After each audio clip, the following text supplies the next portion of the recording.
Alhamdulillah, bersyukur kepada Allah yang mempertemukan kita di majelis ilmu, di majelis taman syurga, di majelis sebaik-baik majelis.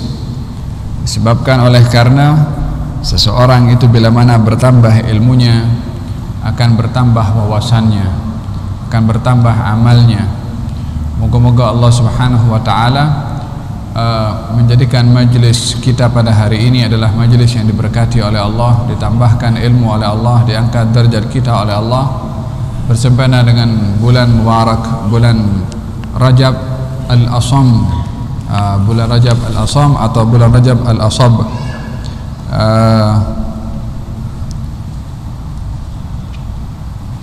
Bulan Rajab yang dinamakan bulan Al-Asab atau Al-Asam, yaitu bulan tercurahnya rahmat dan bulan yang dihormati oleh Allah Subhanahu wa taala dengan diharamkannya berlaku peperangan di bulan Rajab, Dzulqa'dah, Dzulhijjah dan juga di bulan Muharram. Moga-moga Allah Subhanahu wa taala memberkati kita di bulan Rajab, bulan Sya'ban, dan menyampaikan kita ke bulan Ramadan. Amin, Allahumma amin. Pembahasan kita pada malam hari ini adalah menyentuh tentang al-idza, menyentuh tentang cabaran, rintangan, gangguan yang dihadapi oleh baginda Rasulullah di dalam menyebarkan dakwah. Pada pembahasan yang lalu kita memperbahaskan strategi yang dipakai oleh baginda Rasulullah untuk berdakwah. Yang pertama adalah berdakwah sirran, berdakwah secara rahasia. Baik bila mana seseorang memulai hal yang baik ini adalah dengan bertahap atau bermula daripada senyap-senyap, yakni bermula daripada hal yang sedikit kemudian makin membanyak, dan juga bila mana memulakan sesuatu mula daripada yang paling mudah untuk kita melakukannya. Di dalam hadis Nabi Muhammad sallallahu alaihi wa ala alihi wasallam, beliau bersabda, "Alaikum minal a'mali ma tutiqun." Hendaklah kamu beramal mengikut kemampuan kamu. yakni adanya strategi dan juga mengikut kemampuan. Baginda Rasulullah sallallahu alaihi wasallam menggunakan strategi dakwah secara rahasia. Maksudnya secara rahasia mengajak kepada keluarga terdekat selama 3 tahun. Barulah setelah 3 tahun baginda berdakwah secara terang-terangan setelah mendapat perintah dari Allah Subhanahu wa taala, fasda' bima tu'mar, isytiharkan seperti mana engkau diperintahkan dan berpalinglah kamu daripada orang-orang yang jahil. Mula daripada itu baginda Rasulullah mengisytiharkan dakwahnya ketika berdiri di Jabal Abi Qubais dekat Bukit Safa. Di situ baginda memanggil kepada seluruh orang-orang di Mekah, lalu Nabi mengisytiharkan kalau beliau adalah Nabi yang diutus oleh Allah Subhanahu wa taala, dan rintangan serta cabaran makin genting dihadapi oleh baginda Rasulullah. Dan kita akan membaca beberapa hadis yang dinukil oleh para sahabat, berbagai macam rintangan yang dihadapi oleh baginda Rasulullah. Diriwayatkan daripada Abdullah ibn Amr ibn al-As annahu qala baina an-nabiy sallallahu alaihi wa alihi wasallam yusalli fi hijr Ismail, ketika baginda Rasulullah salat di hijr Ismail. Waktu itu baginda sudah mula keluar. Awalnya baginda kalau salat di rumahnya bersama dengan Siti Khadijah dan juga Sayyidina Ali bin Abi Thalib, sehingga diceritakan bahwasanya baginda Rasulullah awal-awal baginda berdakwah itu dilihat yang salat 3 orang, Nabi dengan Siti Khadijah dan budak kecil. Maksudnya budak kecil di sini adalah Sayyidina Ali bin Abi Thalib, disebabkan Sayyidina Ali dididik dan dibela oleh baginda Rasulullah di rumah beliau. Mula Nabi keluar daripada rumahnya dan salat di Hijr Ismail. Hijr Ismail itu bahagian daripada Ka'bah yang setengah pinggang. Itu dahulu bahagian daripada bangunan Ka'bah, tingginya sama rata dengan Ka'bah. Saya ingat kita dah bahaskan dalam bab yang lalu ketika membangun Ka'bah, macam mana Hajar Ismail itu terjadi dan tidak sampai setinggi Ka'bah, ya. Saya sudah bahas pada pertemuan yang lalu. Yusalli fi Hajar Ismail, baginda Rasulullah salat di Hajar Ismail. Id aqbala Uqbah bin Abi Mu'aid, seorang bernama Uqbah bin Abi Mu'aid datang. Fa wada'a thawbahu fi unuqih, dan meletakkan kainnya pada leher baginda Rasulullah sementara Nabi sedang salat. Fa khanaqahu khanqan syadidan, maka tercekiklah baginda Rasulullah dengan tarikan kain Uqbah bin Abi Mu'aid dengan dengan kuat. yakni Nabi sedang salat, kemudian kain pakaian siapa itu Uqbah bin Abi Mu'aid dililitkan di leher baginda Rasulullah macam ni, kemudian ditarik, tarik macam ni, sehingga suara terasa tercekik itu nampak terasa sangat oleh baginda Rasulullah sallallahu alaihi wasallam.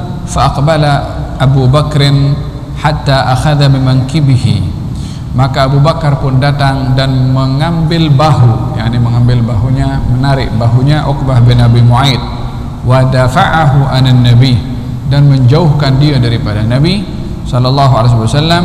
Seraya Sayyidina Abu Bakar berkata, ataqtuluna rajulan an yaqula rabbi Allah, adakah kamu akan bunuh seseorang yang hanya mengatakan Tuhanku adalah Allah? Demikian riwayat daripada Abdullah bin Amr ibn al-As. Yang kedua daripada Abdullah bin Umar, tadi Abdullah bin Amr, sekarang Abdullah bin Umar, katanya baina an-nabiy sallallahu alaihi wa alihi wasallam sajidun wa hawlahu nasun min Quraisy, sesaat baginda Rasulullah sujud dan di sekeliling baginda Rasulullah terdapat beberapa orang-orang Quraisy, yakni Nabi waktu itu menjadi sorotan, kemana saja pergi ada yang ikut, yakni spy untuk tahu apa Nabi buat, dan walhasil menjadi sorotan lah disebabkan oleh karena dilihat baginda Rasulullah mendatangkan ajaran yang baru yang tidak pernah dikenali oleh orang-orang Quraisy, sehingga dilihat perihal baginda Rasulullah adalah pelik, sehingga oleh karena dilihat pelik maka apa saja perbuatan Nabi dilihat dan disoroti. Solat macam mana, walhasil senantiasa menjadi sorotan orang-orang Quraisy. Kemudian saat baginda dalam keadaan sujud, jaa Uqbah bin Abi Mu'aid, orang yang sama juga, Uqbah bin Abi Mu'aid. Apa yang dia buat?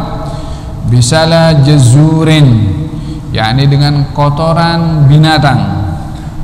Salah jazurin ini apa itu, orang anak kalau dilahirkan apa namanya? Uri. Uri binatang itu diletakkan di atas bahu baginda Rasulullah sallallahu alaihi wa ala alihi wasallam. Faqadhafahu ala dhahrin Nabi sallallahu alaihi wasallam, dicampakkan, dilemparkan ke bahagian belakang atau punggung baginda Rasulullah sallallahu alaihi wasallam. Falam yarfa' ra'sahu, sehingga Nabi tidak mampu mengangkat kepalanya. Faja'at Fatimah radhiyallahu anha, Siti Fatimah akhirnya datang radhiyallahu anha, fa akhadathu min dhahrihi, dan membersihkan daripada uri tadi daripada punggung baginda Rasulullah sallallahu alaihi wasallam. Wa da'at ala man sana'a dzalika, dan mendoakan kebinasaan kepada orang yang berbuat demikian. Daripada dua riwayat ini menggambarkan pelbagai macam rintangan dan gangguan yang dihadapi oleh baginda Rasulullah sallallahu alaihi wasallam. Terkadang dicekik, terkadang diletakkan najis, terkadang dilempar, terkadang diheret, terkadang dimaki. Kalau Nabi lalu di hadapan mereka, satu dengan yang lain main mata, bagi isyarat macam merendahkan. Wa idza marru bihim yataghamazun, Kalau kaum muslimin lalu di hadapan kaum musyrikin, masing-masing main mata. Main mata tujuannya adalah untuk menghina dan merendahkan, mengolok-olok. Dapat kita bayangkan bagaimana baginda Rasulullah bersama dengan kaum muslimin waktu itu tidak memiliki kekuatan apapun, nak melawan tak ada apa-apa kekuatan. Yang ada kepada mereka adalah hanya sabar sahaja dan tak melawan, karena kekuatan daripada kaum musyrikin yang begitu kuat menyakiti, mengganggu kepada baginda Rasulullah sallallahu alaihi wa ala alihi wa sahbihi wasallam. Hadis yang ketiga diriwayatkan oleh Imam Tabarani, katanya ba'dhum amada ila qabdatin minat turab, sebahagian daripada mereka kaum musyrikin akan mengambil debu, fanatharaha ala ra'sihi wa huwa yasir fi ba'dhi sikakil Makkah. Yani kadang-kadang kalau lalu di lorong-lorong Mekah itu masing-masing ambil debu campakkan di kepala Nabi karena daripada atas rumahnya macam itu. Sehingga wa'ada ila baitihi, dan kalau kembali ke rumahnya, yani baginda Rasulullah, wa turab ala ra'sih, kepalanya ini dipenuhi dengan debu yang dilemparkan atau dicampakkan oleh orang-orang musyrikin kepada baginda Rasulullah sallallahu alaihi wasallam. Faqamat ilaihi ihda banatihi, salah seorang daripada putri baginda Rasulullah membersihkan debu daripada kepala baginda Rasulullah sambil ia menangis. Lalu baginda mengatakan, ya bunayyati la tabki fa innallaha mani'un abaki, wahai putriku, kamu jangan menangis, sesungguhnya Allah pasti akan menolong ayahmu. Kemudian diceritakan di sini selain daripada baginda Rasulullah yang mendapat dugaan dan gangguan, sahabat Nabi pun juga mendapati dugaan dan juga gangguan. Bahkan di antara mereka ada yang sampai dikeluarkan matanya, yakni dicongkel matanya macam itu sehingga buta. Pelbagai macam bentuk seksaan yang dilakukan oleh kaum musyrikin kepada baginda Rasulullah serta kepada kaum al-muslimin. Al-Imam Al-Bukhari meriwayatkan daripada Khabbab ibn al-Arad, katanya, ataitun nabiyya sallallahu alaihi wa alihi wasallam wa huwa mutawassidun burdatan wa huwa fi dhillil Ka'bah. Aku datang kepada Rasulullah sementara baginda sedang berbaring dengan kain, yang diletakkan kain itu sebagai bantal di kepala baginda Rasulullah, sementara baginda Rasulullah sallallahu alaihi wasallam berada di bawah bayangan Ka'bah. Ini Ka'bah kalau terkena matahari, sebelah sini ada bayangan.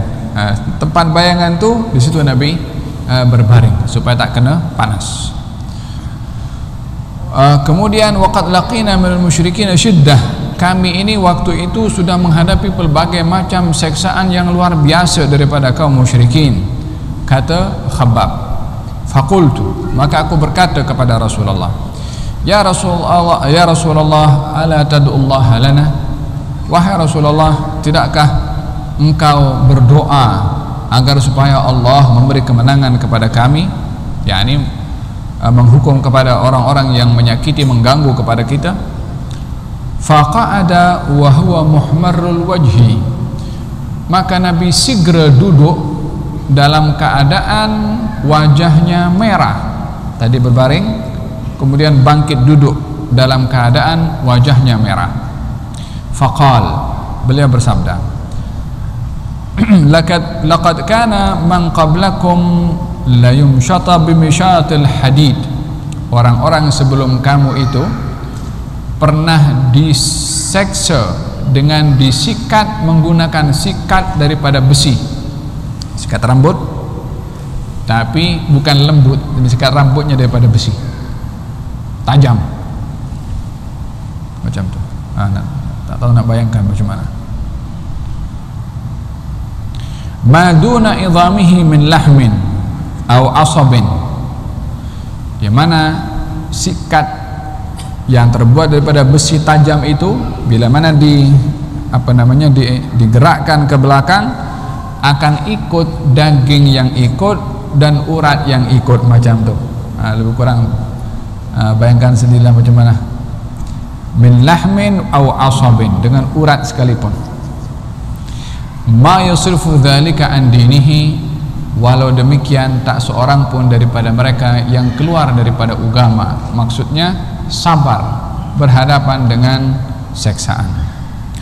Wala yutimmannallahu hadzal amra, Allah pasti jayakan urusan dakwah agama ini, hatta yasirar rakib, sehingga orang yang menunggangi kendaraan ketika bermusafir dan berjalan, min Son'a ila Hadramaut, daripada Son'a menuju Hadramaut, la yakhafu illallah, tidak ada perasaan takut kecuali kepada Allah.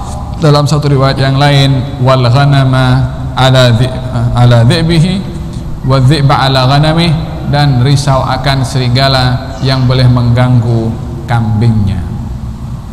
Hadirin hadirat yang dirahmati oleh Allah, kita akan bahaskan hadis-hadis yang kita bacakan sebentar tadi. Kenapa baginda Rasulullah di dalam berdakwah menghadapi dugaan sedemikian rupa? Bukankah beliau adalah utusan Allah? Bukankah beliau kekasihnya Allah? Bukankah Allah mampu untuk melindungi baginda Rasulullah? Kenapa tidak jadi perjalanan dakwah ini mudah, tak ada halangan sama sekali, sementara tujuannya adalah untuk untuk kebaikan semua? Kenapa mesti ada rintangan, dicekik, dilempar sahabatnya sampai buta, diletakkan najis binatang, diletakkan debu, falhasil macam-macam dugaan. Kadang-kadang digali jurang supaya Nabi masuk ke dalam. Enggak, satu hari Abu Jahal gali jurang dalam, supaya apa? Supaya Nabi lalu jalan itu masuk dalam jurang. Jurang itu ditutup dengan penutuplah supaya tak perasan. Dan Abu Jahal tahu Nabi selalu lewat jalan situ. Subhanallah, masa itu tak lalu jalan situ Nabi. Yang lalu jalan situ Abu Jahal. Dia pula yang masuk dalam. Dia masuk dalam, tak boleh keluar. Nabi lalu di situ, yang tolong dia Nabi Muhammad sallallahu alaihi wasallam. Dia yang gali, dia yang masuk, yang tolong adalah Nabi Muhammad sallallahu alaihi wasallam. Demikian sifat jiwa orang besar, tidak melihat kesalahan orang besar, tidak kesalahan orang kecil, lebih melihat besarnya nilai berbuat baik kepada orang berbandingkan menilai kesalahan orang kepada dirinya. Berbagai macam dugaan dihadapi oleh baginda Rasulullah. Apa sebabnya? Kenapa tidak dijadikan agama ini khalas, mudah, Nabi diutus, kasih kekuatan luar biasa, Jibril kanan, Mikail sebelah kiri, orang yang datang nak ganggu kepada Nabi campak ke kanan, ini pun campak kiri. Kenapa tak langsung beri hidayah kepada orang, ya kan? Nampaknya berfikir seseorang mungkin akan tertanya-tanya seperti itu. Allah Subhanahu wa ta'ala meletakkan ketentuannya di atas muka bumi ini adalah kepada manusia adalah at-taklif. Taklif itu adalah satu tugasan kepada insan mukallaf yang diberi akal dan juga diberi usia baligh. Tugasan ini bergantung kepada level yang diberikan kepadanya. Tentunya orang menjadi security di masjid tidak sama dengan orang menjadi security di kampung, karena masjid yang dijaga masjid saja, kalau kampung yang dijaga sekian banyak rumah, maka semakin banyak yang dijaga semakin berat tugasan security. Petugas security kampung tidak sama dengan petugas security bandar. Bandar lebih besar. Petugas security bandar tidak sama dengan security negeri. Negeri lebih luas. Demikian negeri dengan negara lebih luas. Walaupun namanya security, tapi bergantung dengan scope of jobnya tidak sama. Semua manusia mukallaf, mendapat satu tugasan dari Allah. Namun tugasan yang paling berat diberikan oleh Allah adalah tugasan para nabi. Idza zadat tashrif zadat taklif. Kalau kemuliaan itu makin tinggi, maka tugasannya pun juga makin berat. Tidak ada tugasan yang paling mulia daripada tugasan berdakwah. Wa man ahsanu qawlan mimman da'a ila Allahi wa amila shalihan. Tidak ada kata-kata yang lebih baik daripada kata-kata mengajak orang kepada Allah. Maksudnya berdakwah, mengajak manusia kepada Allah. Oleh karena tugasan berdakwah tugasan yang paling berat, tugasan yang paling mulia, maka dugaannya pun juga yang paling berat. Jadi dihadapinya dugaan demi dugaan oleh baginda Rasulullah dan kaum muslimin adalah menunjukkan tugasan yang begitu berat sehingga tidak ada seseorang boleh mencapai kejayaan pada tugasannya kalau tidak berhadapan dengan dugaan. Dan ini menjadi tunjuk ajar kepada pendakwah supaya tidak angkat kaki dan goyang kaki ketika berdakwah. Tidak melihat di dalam dakwah pintu keretanya dibukakan.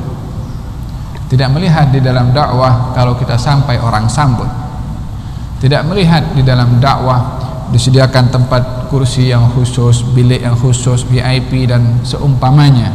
La. Tidak melihat seperti itu. Walaupun itu bahagian penghormatan kepada seorang pendakwah, itu kembali kepada orang yang ingin menghormati dan melayan kepada pendakwah. Namun bagi diri pendakwah itu sendiri hendaklah mencontohi bagaimana pendakwah pertama junjungan Nabi Muhammad SAW ketika berdakwah dilempar, disakiti dan seumpamanya, supaya kita pun juga pendakwah bila mana berdakwah dapat menghayati kesusahan dakwah yang dialami oleh baginda Rasulullah sehingga tidak putus asa dan juga tidak serik dan juga tidak bosan di dalam berdakwah disebabkan oleh karena orang yang disampaikan katalah tak mau dengar ataupun memberikan respon yang negatif ataupun pelbagai macam reaksi. Maka pendakwah pertama yaitu junjungan Nabi Muhammad SAW lebih berat dugaan yang dihadapi oleh beliau. Yang kedua, ianya adalah simbol kepada pengabdian seseorang kepada Allah Subhanahu wa taala. Seorang hamba bila mana bertugasan oleh Allah maka sami'na wa ata'na.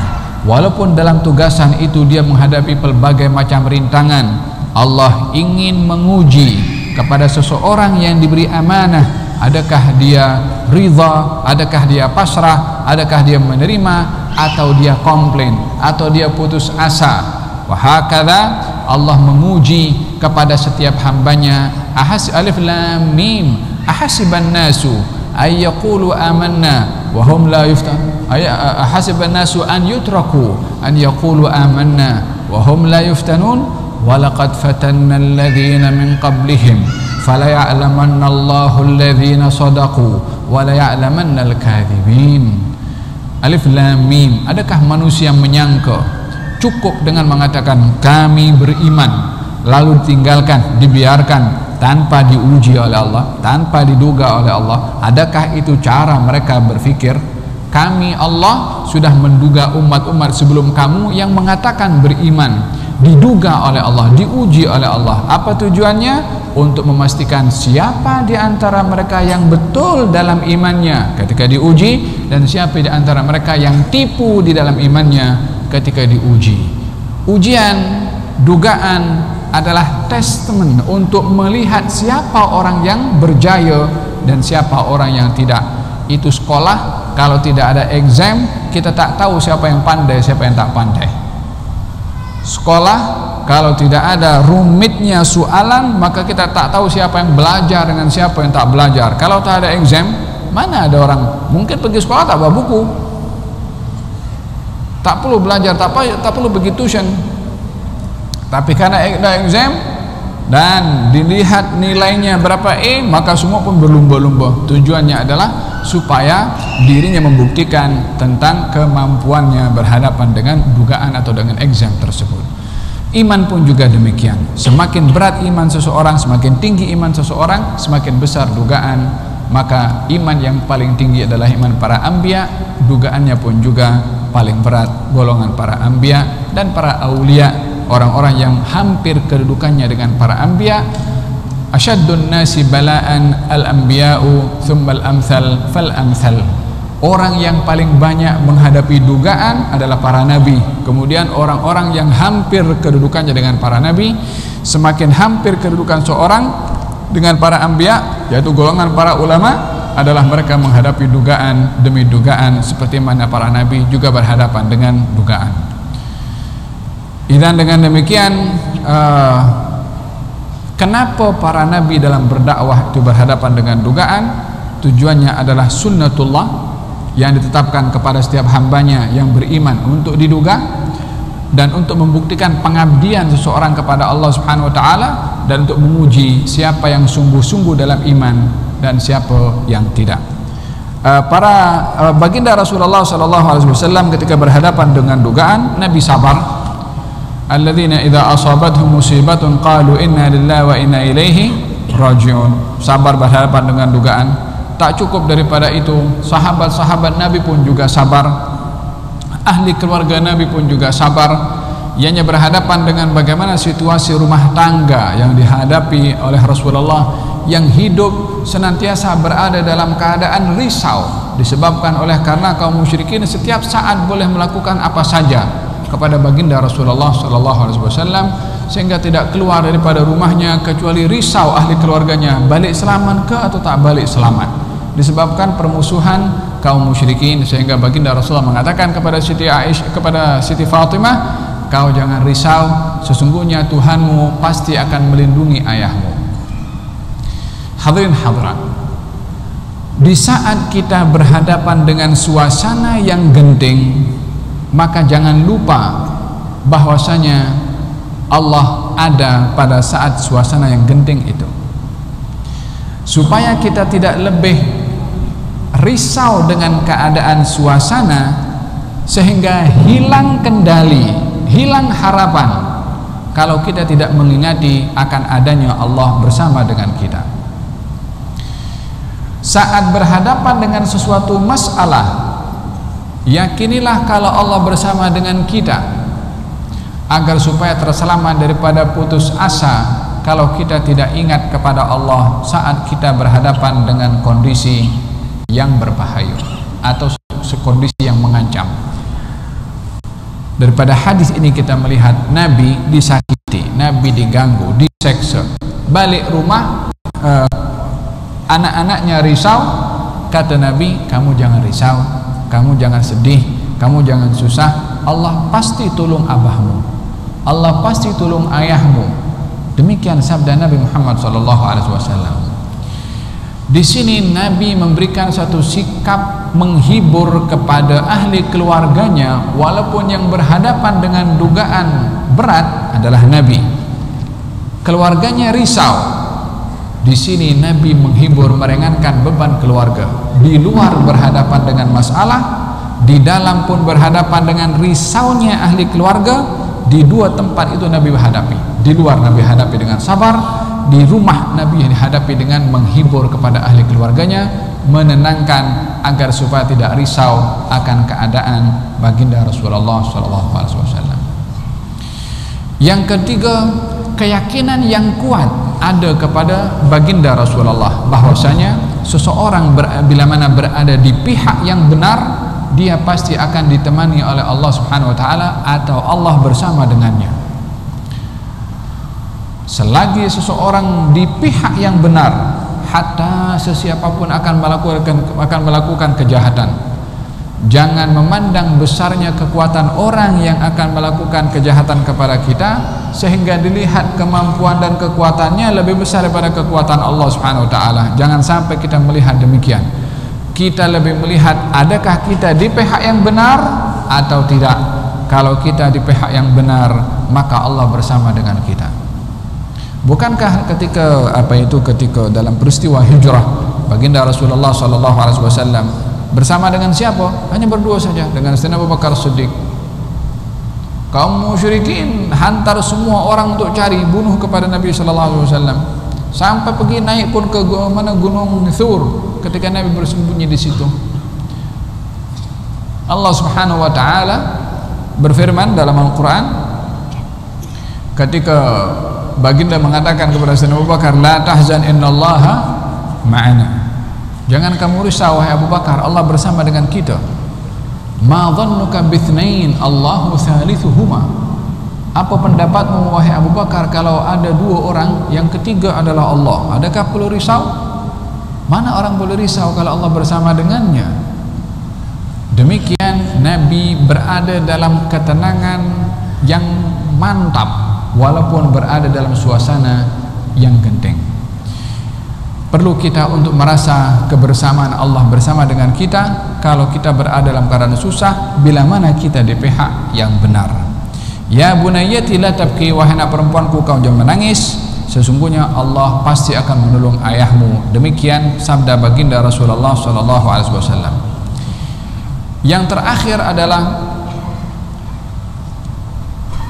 seseorang menyikapi musuh yang memusuhi kepada kita, hendaklah tidak menilai, membalas sesuai dengan perbuatan yang dilakukan oleh orang kepada kita. Wala tastawil hasanatu wala sayyi'ah idfa' billati hiya ahsan. Tidaklah sama perbuatan yang baik dan perbuatan yang jahat. Balaslah orang dengan yang terbaik. Falsafah di dalam pergaulan menyikapi kerenah orang adalah ayat tadi. Pastikan kita tidak termasuk daripada mengambil sikap yang jahat, karena sikap jahat tidak sama dengan sikap yang baik. Dan kita diperintahkan menyikapi kejahatan orang dengan yang terbaik. Kalau tidak, kita tidak berpandukan kepada Al-Quran, tetapi lebih berpandukan kepada hawa nafsu. Orang tampar, kita tampar. Kemungkaran bila mana dilawan dengan mungkar, maka menambahkan kemungkaran itu sendiri. Tapi yang boleh untuk kita lakukan menghentikan yang mungkar adalah dengan yang ma'ruf. Orang berbuat jahat, satu kejahatan, kita balas dengan kejahatan, dua kejahatan. Maka di sini kita menambahkan kemungkaran dengan kemungkaran. Kita dengar adzan sekarang.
menyikapi kepada orang-orang yang memusuhi kepada baginda Rasulullah sallallahu alaihi wasallam, seperti mana dalam hadis ini Khabbab ibnul Arat mengatakan, ya Rasulullah, angkat tangan dan doakan kepada mereka supaya Allah membinasakan mereka, yakni orang-orang musyrikin yang mengganggu dan menyakiti kepada Rasulullah.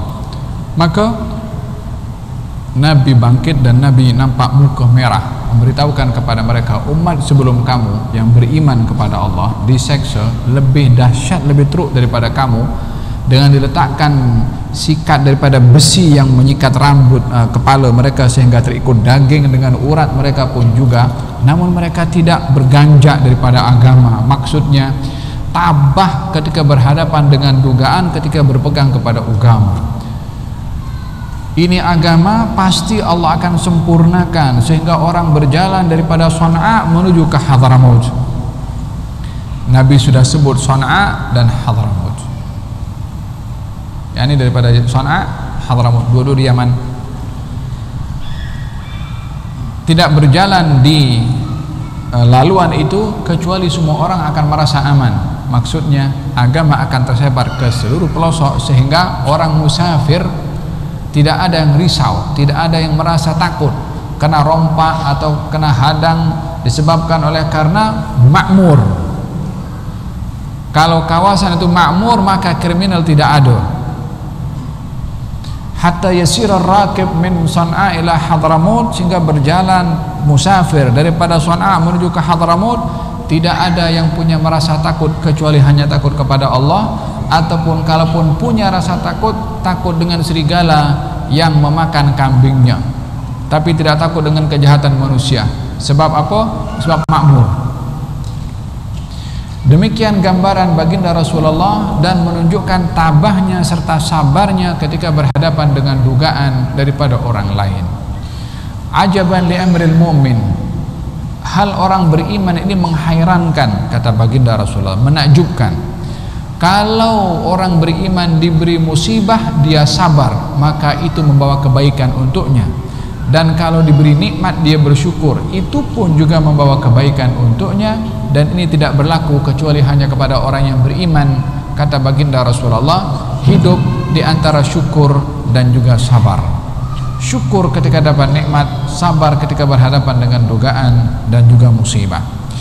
Demikian ibrah yang kita perlu ambil daripada sikap baginda Rasulullah kepada orang yang memusuhi baginda Rasulullah. Datang seorang kepada baginda Rasulullah juga mengatakan, ya Rasulullah, dalam peperangan Hunain ada golongan namanya Bani Thaqif. Bani Thaqif ini yang memerangi kepada baginda Rasulullah. Kemudian kata sahabat mengatakan, ya Rasulullah, angkatlah tangan, semoga Allah membinasakan Bani Thaqif. Maka Nabi angkat tangan, tapi isi kandungan doanya tidak seperti yang diminta oleh sahabat itu. Sahabat itu minta supaya Allah binasakan Bani Thaqif, namun Nabi berdoa, Allahumma hdi Thaqifan wa'tini bihim muslimin. Ya Allah, berikan hidayah kepada kabilah Thaqif supaya mereka datang kepada aku satu hari nanti dalam keadaan memeluk kepada agama Islam. Bani Thaqif yang waktu itu memerangi kepada Nabi, tidak berlalu beberapa lama setelah Nabi berdoa, datang ke Madinah, semuanya satu kampung masuk, satu kabilah masuk Islam. Agaknya kalau Nabi angkat tangan doa binasakan mereka, kemana nasib mereka kalau dibinasakan oleh Allah? Ke neraka jahanam. Namun doa Nabi supaya Allah beri hidayah menyebabkan mereka masuk surga dan beriman kepada Allah Subhanahu wa taala. Dengan demikian, seseorang lebih melihat apa yang jauh di belakang sana, lebih daripada melihat kepada masalah yang dihadapi di hadapan, yakni yang dekat dengan kita. Bukankah kisah hijrah ke Taif menjadi saksi nyata ketika malaikat datang, malaikat gunung datang kepada Rasulullah, ya Muhammad, ya Rasulullah, aku malaikat gunung diperintahkan oleh Allah untuk ikut perintah engkau. Bila mana engkau berkehendak, aku angkat ini gunung dan aku campakkan kepada orang-orang Taif. Orang Taif juga Bani Thaqif itu juga lah sama. Aku campakkan kepada mereka. Kata Nabi, jangan, aku nak daripada keturunan mereka yang mengucap la ilaha illallah Muhammad Rasulullah. Yani kalau mereka yang mengusir, memukuli, melempari, aku tak nak beriman, aku mengharap keturunan yang masih ada dalam sulbi mereka itu belum lahir lagi, tapi wawasan jangkauan Nabi jauh ke hadapan, yang mereka mungkin akan lahir daripada zuriyahnya yang beriman kepada agama ini. Demikian harapan baginda Rasulullah yang akhirnya dikotakan oleh Allah, dikabulkan oleh Allah. Fa'ilan, betul, Bani Thaqif akhirnya memeluk Islam dan zuriyahnya berjuang membela agama al-Islam. Hadirin hadirat yang dirahmati oleh Allah Subhanahu wa taala, demikian ibrah yang perlu kita ambil bila mana berhadapan dengan suasana yang genting.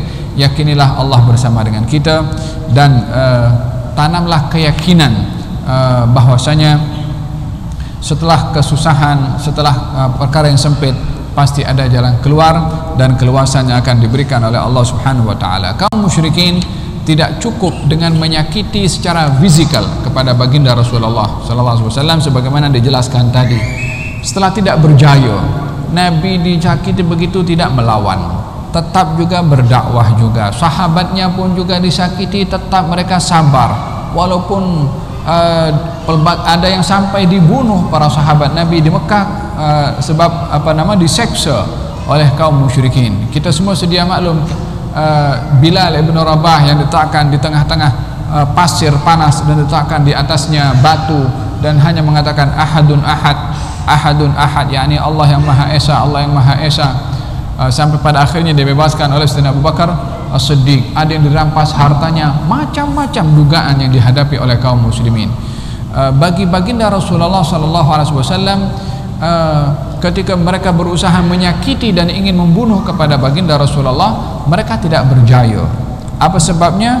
Disebabkan ada orang yang melindungi baginda Rasulullah, yaitu Abu Talib. Abu Talib bapa saudara Nabi. Kaum musyrikin segan dengan Abu Talib sebagai seorang besar, orang yang terhormat. Dengan demikian Nabi memiliki memiliki sandaran, memiliki kekuatan pada Abu Talib yang melindungi baginda Rasulullah. Maka kaum musyrikin pun tidak mudah untuk membunuh kepada baginda Rasulullah sallallahu alaihi wasallam. Beberapa kali pernah di-offer oleh kaum musyrikin kepada Abu Talib. Katanya, ya Abu Talib, berikan Muhammad kepada aku berikan anak-anak kami kepada kamu. Yani karena Nabi itu dibela oleh Abu Talib, kalau kamu menginginkan anak yang kamu bela, kami beri anak kami. Muhammad bagi kepada kami. Kata Abu Talib, engkau bagi kepada aku anak kamu untuk aku bagi makan, aku serahkan anak aku kepada engkau untuk engkau bunuh. Adakah itu masuk di akal? Katanya. Abu Talib mengatakan demikian. Maka tidak berjaya. Kemudian mengatakan kepada Abu Talib juga, bagi tahu kepada Muhammad, kalau tidak kami akan bertindak dengan tindakan yang keras dan kasar. Maka kata Abu Talib mengatakan kepada Nabi Muhammad SAW, ini orang-orang datang meminta kepada engkau untuk berhenti dalam berdakwah. Kata baginda Rasulullah mengatakan, wallahi ya am, dan demi Allah wahai pakcik, kalau mereka mampu meletakkan matahari di tangan kanan dan bulan di tangan kiri, aku tak akan berhenti berdakwah. Aku tetap akan berdakwah sehingga Allah jayakan ini dakwah, atau aku mati memperjuangkan dakwah. Melihat ketegasan itu, Abu Talib tak boleh bercakap apa, dan mengatakan kepada kaum musyrikin bahwasanya Muhammad ada pegangan sendiri, yakni tidak akan diubah dan tetap dilindungi oleh Abu Talib. Dan perlu disedari bahwasanya Abu Talib melindungi, menjaga Rasulullah sampai akhir hayatnya, sampai ketika dipulaukan pun juga selama 3 tahun Abu Talib masih melindungi kepada baginda Rasulullah sallallahu alaihi wa ala alihi wasallam. Pelbagai macam dugaan secara fisikal tidak berjaya kepada baginda Rasulullah, maka digunakan siasah diplomatik, yakni menggunakan cara rundingan. Ini cara yang kedua untuk menghentikan dakwah. Ianya sebagai penjelasan kepada kita, tidak bergerak dakwah kecuali penghalang dakwah juga bergerak. Tidak semakin agresif ini dakwah, melainkan yang menghalang pun semakin agresif. Siasah perundingan, yakni menggunakan cara berunding. Macam mana supaya Nabi berhenti berdakwah tapi dengan perundingan. Apa perundingannya? Ja'a fi riwayat Ibnu Hisham, daripada riwayat Ibnu Hisham katanya, seorang bernama Utbah bin Rabi'ah, seorang besar Quraisy, ahli bahasa Arab, yakni ahli syair. Wa kana sayyidan dha basirah. Utbah bin Abi Rabi'ah ini orang yang mulia di kalangan orang Quraisy dan memiliki kecekapan, kecerdasan. Kemudian dia mengatakan, ya ma'asyara Quraisy, wahai sekalian orang Quraisy, ala aqumu ila Muhammad fa ukallimuhu? Apa pendapat kamu kalau aku pergi kepada Muhammad dan aku negotiate dengan Muhammad? Ini berunding. Wa a'rid alaihi umuran la'allahu yaqbal ba'daha fa nutihi ayyuha sya'a wa yakuffa anna. Saya akan offer kepada Muhammad beberapa tawaran yang kalau dia bersetuju daripada beberapa tawaran dia boleh ambil, dengan catatan dia berhenti daripada mengganggu kami. Mengganggu kami maksudnya di sini berhenti berdakwah, sebab mereka terganggu dengan dakwah Nabi Muhammad SAW. Kata mereka mengatakan, bala ya Abul Walid, ya silakan wahai Abul Walid. Maka Abul Walid pun pergi jumpa dengan baginda Rasulullah SAW, seraya berkata, ya bena akhi, wahai anak saudaraku, kata Abul Walid Utbah bin Rabi'ah, innaka minna haitsu qad alimta min asy-syaraf. Kamu ini kita punya keluarga, kamu ini kita punya family, engkau adalah daripada keluarga yang mulia. Wal makana fin nasab, yakni nasab kamu adalah nasab yang mulia. Innaka qad ataita qaumaka bi amrin azim, dan sesungguhnya kamu ini sudah mendatangkan sesuatu kepada kaum kamu yang begitu besar, yakni besar maksud di sini mengkocakkan kaum kamu dengan dakwah yang dibawa oleh Rasulullah. Kemudian katanya, kamu merendahkan Tuhan-Tuhan mereka, kamu menghina Tuhan-Tuhan mereka. Fasma minni a'rid alaika, dengarkan daripada aku, kata Utbah, aku nak tawarkan kepada kamu beberapa tawaran untuk kamu boleh pikir. Kata siapa? Kata Utbah bin Rabi'ah. Kata baginda Rasulullah, qul ya Abul Walid asma'. Wahai Abul Walid, apa tawaran kamu? Aku dengar. Di sini adanya sikap halus, sikap adab hatta kepada orang bukan Islam. Kata Nabi, qul, kau nak tawarkan sesuatu silakan, aku nak dengar. Tidak ada salahnya mendengar apa yang akan ditawarkan, tapi pada masa yang sama dia kena dengar apa yang kita nak tawarkan. Nah, kalau dia cakap saja kita boleh cakap, buat apa kita dengar cakap? Kalau kita minta dengar apa dia nak, dia kena bersedia dengar apa kita nak. Pihak. Kata Nabi, oke, silakan Abul Walid cakap. Apa kata Abul Walid? Ini siyasatul mufawwadah, yakni usaha menghalang dakwah melalui perundingan. Ya bena akhi, katanya, wahai anak saudaraku, in kunta inna turidu bima ji'ta bihi min hadzal amra malan jama'na laka min amwalina hatta takuna aktsaruna malan. Wahai anak saudaraku, kalau kamu di dalam kamu berdakwah ini mengajak manusia dengan agama yang kamu bawa, kalau tujuan kamu adalah untuk dapatkan duit, kamu tak payah susah-susah berdakwah. Berhenti berdakwah, kita kumpul bagi kepada kamu. Kalau dalam dakwah untuk duit, tak payah susah-susah, tak payah berdakwah, kami bagi duit.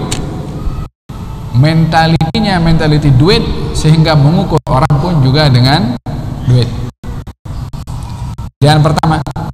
Yang kedua, wa in kunta turidu bihi syarafan sawadnaka alaina hatta la naqta'a amran duna. Kalau dalam berdakwah ini nak menjadi orang yang ramai pengikut, nak jadi ketua yang ramai, tak payah susah-susah dakwah. Kami jadikan kamu adalah ikut dan kami follow apa kamu cakap, dan kita memutuskan apa keputusan yang memutuskan. Yang kedua. Yang ketiga, wa in kunta turidu bihi mulkan mallaknaka alaina. Kalau kamu mahu daripada apa yang kamu lakukan ini kerajaan, kekuasaan, jawatan,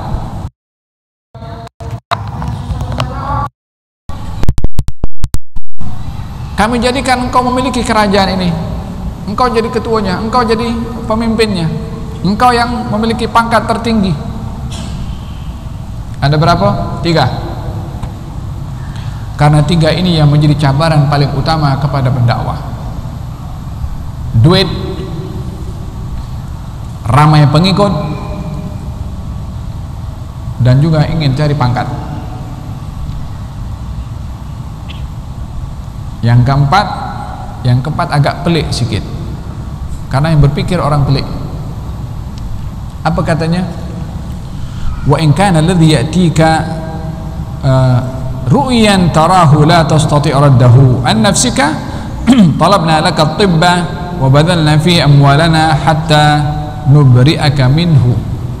Kalau yang berlaku kepada kamu ini ayat-ayat yang dibaca oleh kamu itu adalah hasil daripada mimpi atau jin yang merasuk pikiran kamu, maka kami cari dokter yang paling baik dan kami kumpul duit cari dokter untuk kasih sembuh kepada kamu.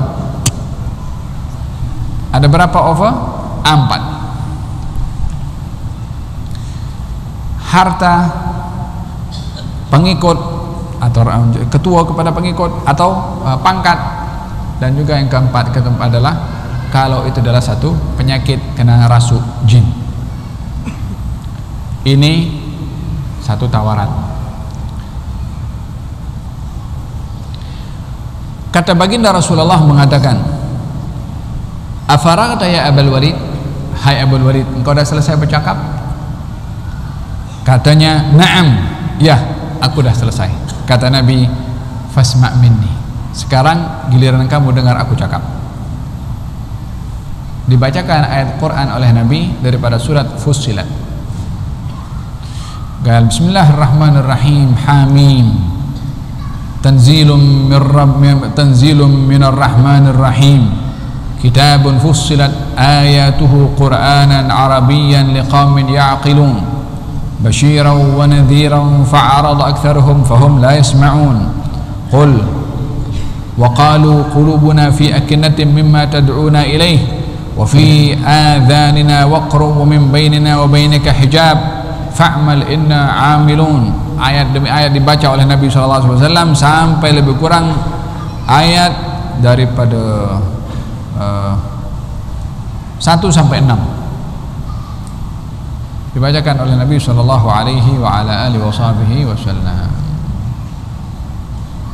sampai kepada ayat fa in a'radu faqul anzartukum sa'iqatan mithla sa'iqati 'adin wa thamud. Kalau kamu berpaling daripada beriman maka aku peringatkan kepada kamu sa'iqah. Sa'iqah ini suara yang begitu dahsyat yang memecahkan gendang telinga, seperti mana suara itu memecahkan gendang telinga kaum 'Ad dan juga kaum Thamud pada ketika dahulu. Sampai kepada ayat itu Abul Walid tadi yang serono awalnya mendengarkan bacaan ayat-ayat Quran, maka dia angkat kepalanya, dipegang mulut Nabi macam ni, tak boleh sambung itu ayat. Apa pasal?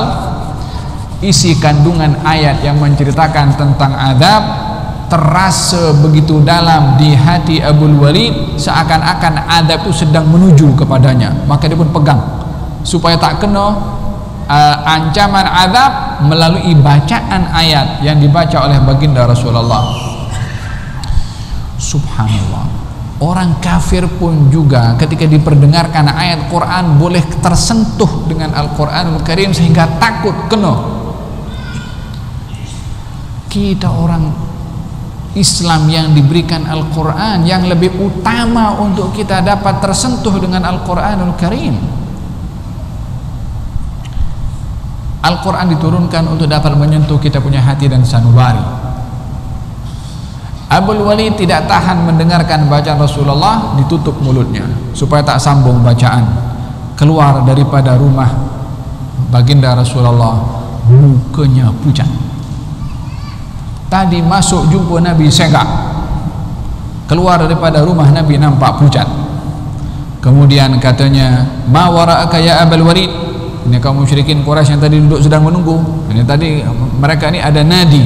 Nadi ini klub untuk mereka sembang-sembang di situ. Saat Abul Walid masuk, mereka standby, tunggu apa kabar setelah jumpa dengan baginda Rasulullah. Nampak masuk segak, keluar pucat. Maka mereka yang ada di klub itu tadi bertanya, apa dah jadi wahai Abul Walid? Kata Abul Walid mengatakan, tengok ya kata-katanya ini, warai anni sami'tu qawlan ma sami'tu bimithlihi qat. Aku dengar kata-kata yang tak pernah selama ini aku dengar kata-kata seperti ini. Ini firman-Nya Allah tadi, ayat Quran tadi. Wallahi ma huwa bisy'ri. Demi Allah, kata-kata itu bukan syair. Wala bisihri, bukan pun juga sihir. Wala bil kahanati, bukan pun juga kata-kata bomoh, mantra-mantra. Ya ma'syara Quraisy, wahai orang Quraisy, ati'uni wa khallu baina hadzal rajul wa baina ma huwa fihi. Kau dengar aku punya cakap, kau jangan usik orang ini dengan apa kerja yang sedang dia jalankan, jangan kau usik. Kata siapa? Kata Abul Walid, fa'taziluh, jauhkan diri kamu daripada dia. Fa wallahi la yakunanna liqaulihi alladhi sami'tu minhu naba'un 'azim. Demi Allah akan berlaku kepada apa yang aku dengar tadi daripada kata-katanya orang itu satu perkara yang mengagumkan nanti, yakni akan berlaku satu perkara yang luar biasa yang akan ditimbulkan, dicetuskan oleh orang ini, yakni Rasulullah. Fa in tusibhu al-arab faqad kafaitumuhu bighairikum.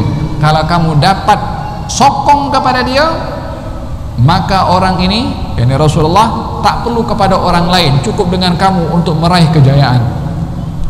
Wa in yadhhara 'ala al-arab famulkuhu mulkukum wa izzuhu izzukum.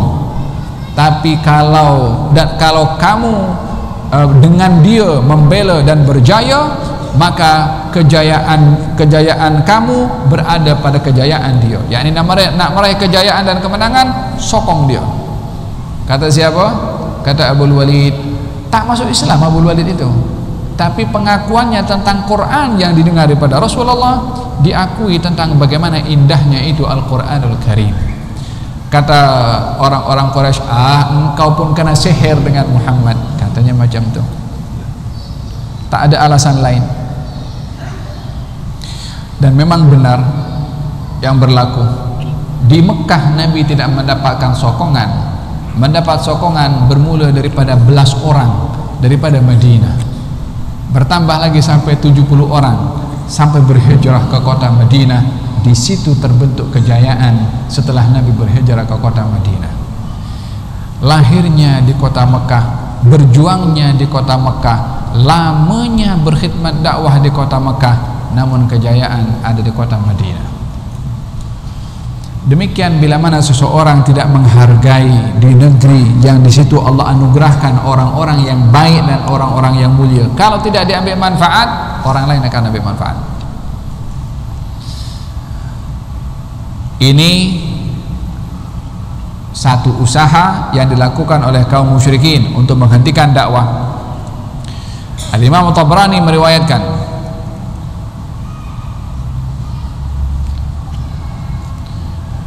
seorang bernama Al-Walid ibn Mughirah, tadi Abul Walid, ini Al-Walid bin Mughirah, orang lain, datang kepada baginda Rasulullah sallallahu alaihi wasallam dan menawarkan kepada baginda Rasulullah beberapa tawaran. Katanya, an yu'tuhu minal mal, aku bagi engkau wahai Rasul Muhammad duit sehingga engkau orang yang paling kaya. Satu. Yang kedua, wa an yuzawwijuhu ajmal abkarihim, akan dikahwinkan dengan orang yang paling cantik daripada anak-anak dara mereka, perempuan. Dua.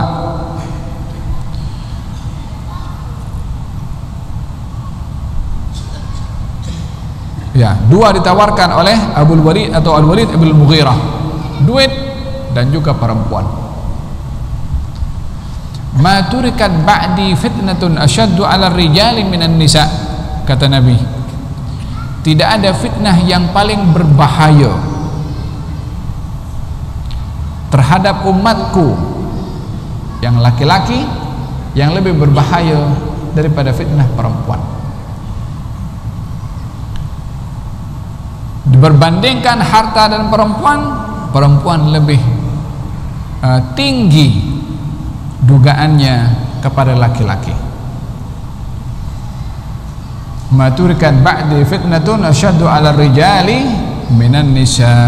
Demikian sabda baginda Rasulullah sallallahu alaihi wasallam. Nabi pun di offer, nak duit aku jadikan kau orang paling kaya, nak perempuan aku carikan orang yang paling cantik. Tadi sudah 4 kan, tambah lagi 1 perempuan, 5. Dugaan demi dugaan dihadapi oleh baginda Rasulullah. Hadis yang terakhir yang saya bacakan, Walid bin Mughirah tadi ketika mengoffer kepada baginda Rasulullah harta dan juga perempuan, apa yang diminta oleh Nabi kepada baginda Rasulullah? Diminta kepada baginda Rasulullah bukan untuk berhenti berdakwah, tetapi diajak untuk apa itu yang digunakan pakai sekarang itu, bukan interface, apa itu namanya, semua agama sama, apa namanya itu, walhasil semua agama sama. Apa katanya Abul Walid? Ini fahaman semua agama sama ini bukan dari zaman kita sekarang, itu falsafahnya Abul Walid bin Mughirah. Apa dikata? Ya Muhammad, hari ini engkau sembah Tuhan aku, esok aku sembah Tuhan engkau. Menyamuratakan agama. Kata baginda Rasulullah sallallahu alaihi wasallam, "Qul ya ayyuhal kafirun la a'budu ma ta'budun wa la antum 'abiduna ma a'bud wa la ana 'abidu ma 'abadtum wa la antum 'abiduna ma a'budu lakum dinukum waliyadin." Mana boleh semua agama sama? Macam mana kita nak sembah Tuhan patung dengan Tuhan, menyembah Allah Subhanahu wa taala? Mana boleh? Qul huwallahu ahad, tidak ada sekutu bagi Allah Subhanahu wa taala. Baik. Kemudian hadis yang terakhir katanya, ketika mereka menawarkan harta, tahta, wanita, berbagai macam, tujuannya adalah untuk Nabi berhenti. Mereka menuduh Muhammad, jangan-jangan kau ini kena rasuk.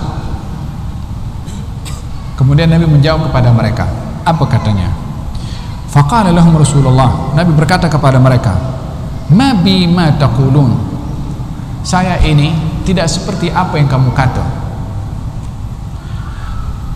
Ma ji'tu bima ji'tukum bihi, saya ini tidak datang dengan tujuan yang kamu datang kepada saya.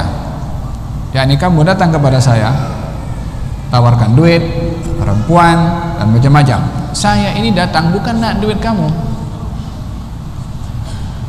Atlubu amwalakum wala syarafikum, aku tak minta, yakni la atlub, aku tidak minta kepada kamu harta kamu dan tidak pun minta sanjungan kamu pun.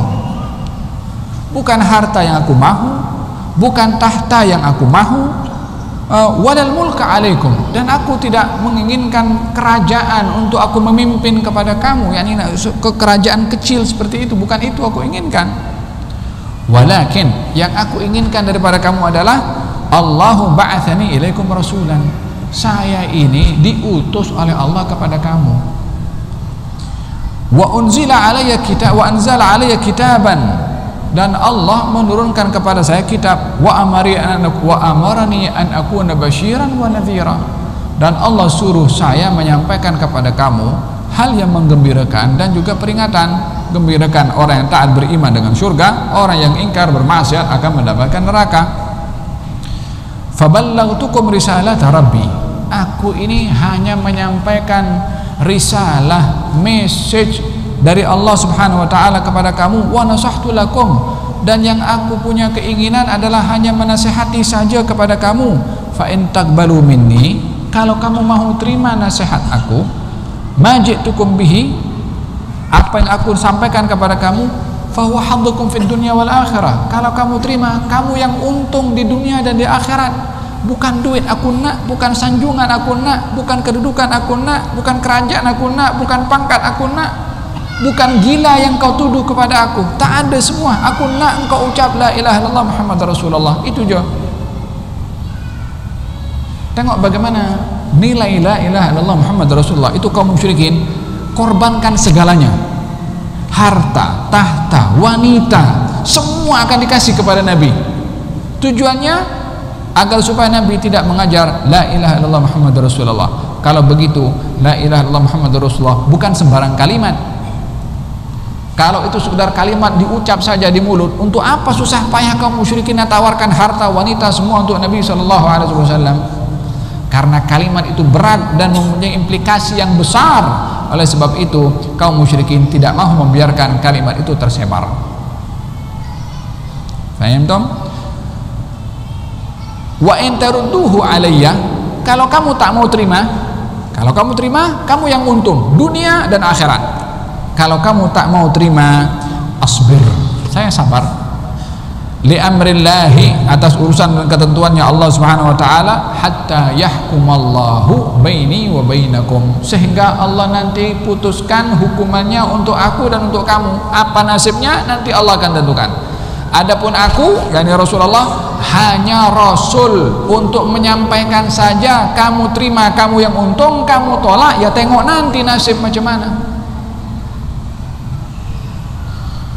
Ini kata-kata yang patut menjadi pegangan khususnya kepada pendakwah, supaya tidak menjadikan matlamat di dalam berdakwah kebendaan, materi, sanjungan, pujian dan seumpamanya. Semuanya ditolak oleh Nabi SAW. Dengan ketegasan yang seperti ini berjayalah dakwah Nabi Muhammad SAW. Nah, last sekali mereka sudah ketika tak berjaya, fa in kunta ghaira qabil minna syai'an mimma radnahu 'alaika fa innaka qad alimta annahu laysa minan nasi ahadun adyaqu baladan wala aqalla ma'an wala ashadda 'aishan minna. Kalau kamu wahai Muhammad tidak mau terima offer yang kami dah offer kepada kamu, okey, last sekali kata mereka. Apa yang terakhir? Kita punya negeri ini negeri padang pasir, gersang, tak ada tumbuhan, air pun susah, tidak seperti negeri Syam yang tumbuh-tumbuhan hijau dan negeri-negeri yang lainnya. Kalau kamu betul dalam berdakwah ini, engkau minta dengan Tuhan kamu supaya padang pasir ini jadi hijau, supaya tanah ini subur, supaya air ini mudah, dan engkau bagi tahu kepada Tuhan engkau supaya menghidupkan orang mati yang sudah mati daripada tok nenek kita. Salah seorang daripada mereka Qusay, mereka dah sampai sedetail itu pun juga nak atur Tuhan Subhanahu wa taala. Qusay kasih bangkit. Lepas tu Qusay datuk mereka orang-orang Quraisy. Salah satu daripada mereka yang sudah mati engkau bangkitkan, salah seorangnya adalah Qusay. Kita nak tanya dengan dia macam mana dikubur. Peliknya mereka punya permintaan kepada Nabi Muhammad sallallahu alaihi wasallam. Kemudian tak cukup daripada itu,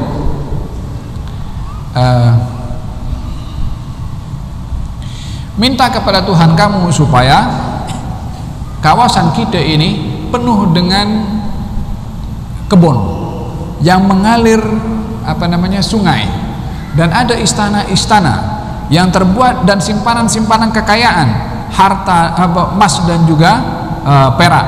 Kalau itu kamu boleh buat, maka kami ikut kepada kamu. Permintaan yang pelik. Kata baginda Rasulullah sallallahu alaihi wasallam, "Ma ana bifa'il." Aku tak akan buat macam tu. Aku tak akan minta kepada Tuhanku apa yang kamu minta. Dan saya bukan tipikal orang yang akan berbuat demikian, meminta kepada Allah Subhanahu wa taala yang Nabi tahu permintaan itu bukan dengan tujuan untuk beriman, akan tapi tujuannya adalah untuk melemahkan baginda Rasulullah sallallahu alaihi wasallam. Dan yang kedua adalah kalau kita ketika Bani Israel minta kepada Nabi Isa, ya kan, minta kepada Tuhanmu supaya turunkan makanan daripada langit, kan, katanya hal yastati'u rabbuka, adakah Tuhan kamu mampu menurunkan makanan daripada langit? Soalannya pun dah tak sopan. Adakah Tuhan kamu mampu? Seakan-akan Tuhan ini ada batasan kemampuannya sehingga ditanya, adakah mampu Tuhanmu? Menunjukkan iman mereka yang begitu kecil. Adakah Tuhan kamu mampu menurunkan makanan daripada langit untuk kami dapat memakannya? Kata Nabi Isa mengatakan, kamu jangan minta sesuatu yang kalau diberi nanti kamu tak bersyukur, Allah hukum kepada kamu dengan hukuman yang berat. Katanya, kita nak rasalah makanan sikit itu, dan untuk menenangkan hati kami dalam iman kami kepada engkau. Kata siapa? Kata Bani Israel mengatakan Nabi Isa. Nabi Isa pun berdoa, ya Allah, turunkan makanan daripada langit untuk jadikan hari raya bagi kami. Maka kata Allah Subhanahu wa taala, aku turunkan, tapi kalau aku jumpa daripada mereka yang kufur setelah aku turunkan makanan daripada langit, aku akan hukum mereka yang tidak pernah aku hukum sesiapapun di atas alam ini. Jadi ketika meminta sesuatu dan Allah beri, kalau tidak disikapi dengan benar, hukumannya adalah paling berat berbandingkan kalau dia tak minta. Nabi ketika diminta oleh kaum musyrikin, Nabi tak minta. Kalau Nabi minta lalu dipenuhi oleh Allah, lalu mereka kufur, mereka akan dihukum sehancur-hancurnya oleh Allah Subhanahu wa taala.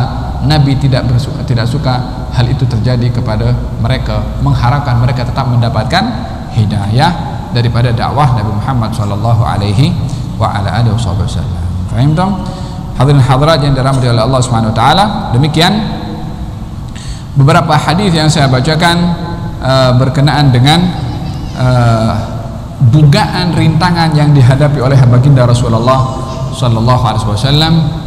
Mudah-mudahan kita dapat mengambil ibrah daripada peristiwa sirah baginda Rasulullah sallallahu alaihi wasallam untuk dapat memantapkan hati kita di dalam meneladani baginda Rasulullah sallallahu alaihi wasallam dalam kehidupan suka dan duka yang dialami oleh beliau.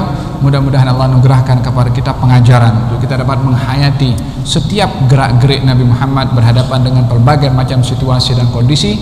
Moga-moga Allah Subhanahu wa taala tanamkan kecintaan dalam hati kita kepada baginda Rasulullah, peneladanan kepada akhlak baginda Rasulullah sallallahu alaihi wasallam.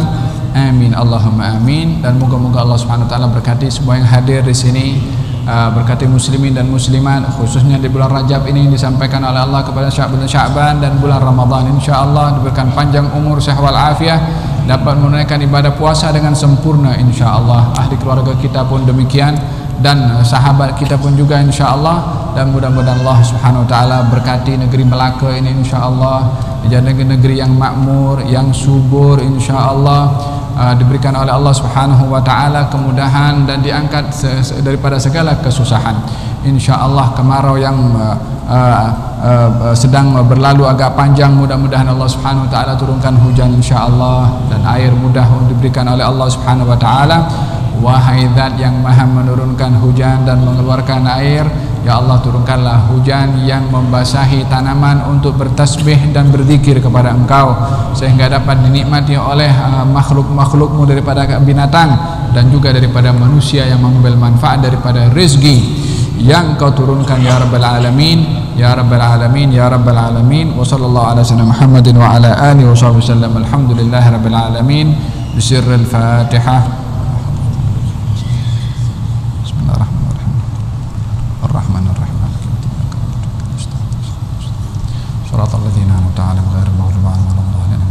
ربنا تقبل منا انك انت السميع العليم وعلينا انك انت التواب الرحيم. دعواهم فيها سبحانك اللهم وفيها سلام واخر دعواهم الحمد لله رب العالمين. Taqabbalallahu minkum. Mohon maaf atas kelewatan. Sayangkan kita nak salat Isya, kalau boleh kita langsung dan tidak bermusafahah atau bersalaman untuk menjimat masa. Kita bersama-sama nak melakukan salat Isya berjamaah. Barakallahu fikum.